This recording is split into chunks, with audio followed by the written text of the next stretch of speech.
Hello, welcome to RCMojo and the last part of the chassis build. First are the little balls that go into the front suspension arms. A smear of grease is good here. Front diff, just like the rear one, make sure you use the right size screwdriver. Now the front diff goes in the chassis, and you can see how I pushed the pinion onto the shaft with the socket. The shaft end should be level with the face of the pinion when it's fully home. Oh, and don't forget the grease. Front arms go on now, again with a tiny bit of grease, and now is also a good time to notice the lack of grease in the previous section. Now the front brace skid bit goes on. Front hubs, just as the rear, they get the bearings pressed in. Now the body mounts, drive shafts and hubs get fitted. The screws that hold the hubs only just need to be tight enough so the washer doesn't quite spin. If you really crank them down, the steering can be made quite stiff. Next are the evil friction shocks. Why they use them is beyond me. They are the worst in every way. Anyway, this is a stock build, so they must be built. And of course, fit them. Should be interesting to watch this car go. I predict it will spend as much time in the air as on the ground. Steering cranks, which are quite nice now on the TT-01E. The linkages are a bit naff though. Foam bumper should help against those times things jump out in front of the car. Now the steering cranks get fitted to the car. Two long grub screws screw into the chassis, then a pair of threaded aluminium tubes become the posts to mount the cranks. Neat. Okay, next we start fitting the electronics, starting with the steering servo.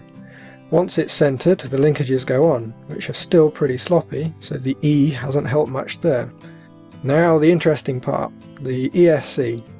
The small red connector is supposed to plug into the receiver, but it carries the full battery voltage, which for a modern receiver is enough to severely stress it or even kill it. Same with the servo, which isn't good. More at the end of the video. Anyway, the electronics now get fitted. It's a bit tight, but it all goes in. Then the top plate goes on. Since I'm not looking to poke the motor when it's hot, I think I'll leave the cover off. Should we call this a chassis mod?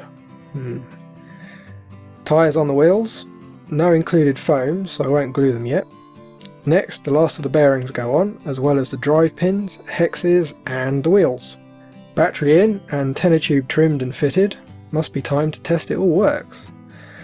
The chassis goes on the box just in case it decides to try and escape. Transmitter on, receiver on, the steering works, and so does the throttle. Oh yes, it's alive! Right, the ESC BEC thing. If you look at the voltage on the red connector, it's way too high. Compare it to a normal ESC, which is just under 5 volts, you can see something's not quite right. Fear not though, you can get a widget called a UBEC, or external BEC, which can be wired to the red connector. Now we get a safe voltage for the receiver and servo, and of course with that connected the system works perfectly.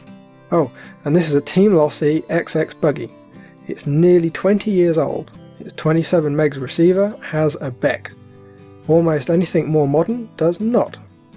Okay, well that's about it for this video. Tune in next time to see the Subaru Impreza body prepared for painting. And don't forget to check out rcmojo.com for loads more RC everything.